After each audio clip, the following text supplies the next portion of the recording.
It's a quarterback-driven class at the top, which is something that's going to be a big question for the Commanders right now. Caleb Williams is at the top, Jayden Daniels of LSU, and then Drake Maye of North Carolina. So a very quarterback-centric draft.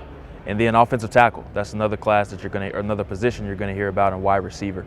Those are probably your top 3 positions right now. Which are arguably like the top 3 glamour positions in the NFL. I mean, certainly quarterback and wideout, but left tackles get paid almost at the same scale as wideouts, maybe even more in certain spots.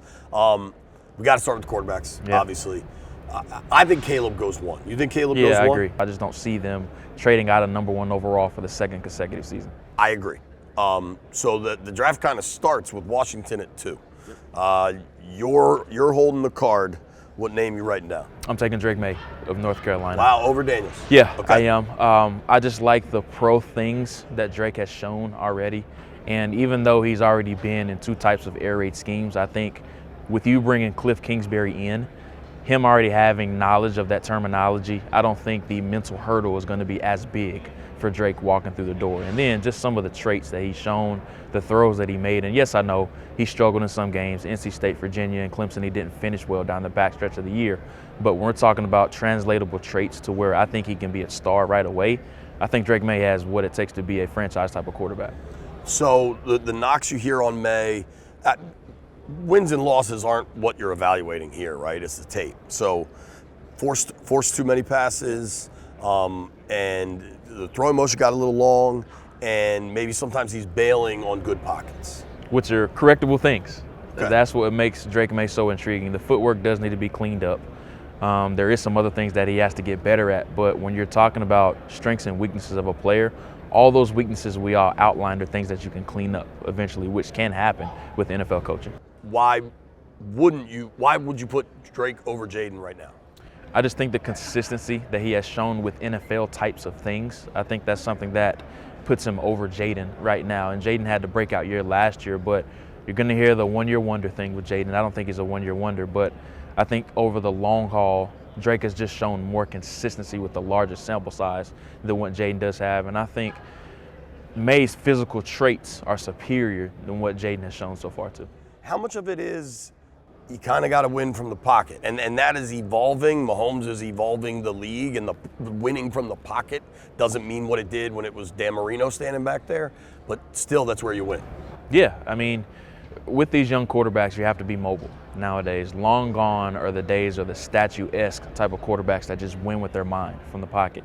You have to be able to win with your mind from the pocket, but also you have to be able to stretch the limits of the playbook too, just because every play caller isn't going to call the perfect play. So there's going to be times where you have to, what I like to call play sandlot football, of where you have to make, even though that play call is wrong, you have to make them right with making those off-script plays. All right, pick is in from Mr. Reid, going Drake Maye at 2.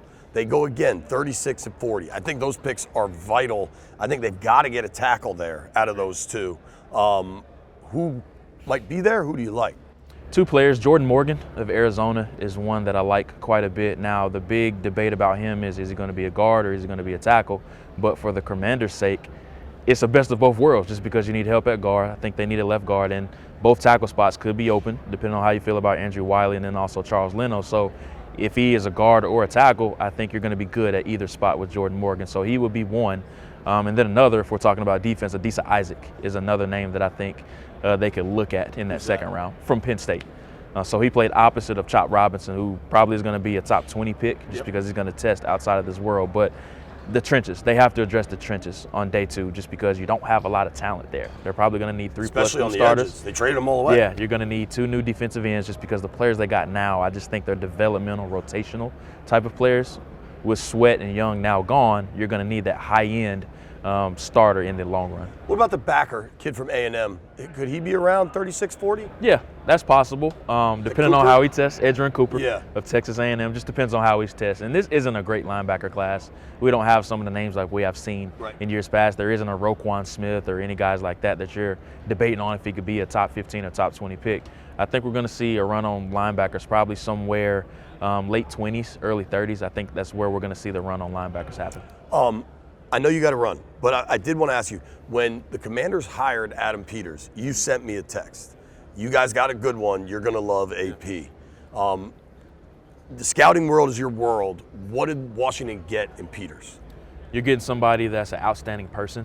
First and foremost, every encounter that I've had with AP and everybody that knows AP that's in that building, I've said he's a fantastic scout, but he's a absolutely phenomenal person as well. And I think that's something that Washington does need with this infuse of new energy and a breath of fresh air with these new owners. Josh Harris has done a really good job. I think he's knocked it out the park from just trying to win over the crowd standpoint right now. But with AP, I think where he's going to help is finding those hidden gems. I think that's something that Washington has really struggled with in years past, finding those late round developmental guys. And just look at San Francisco's roster.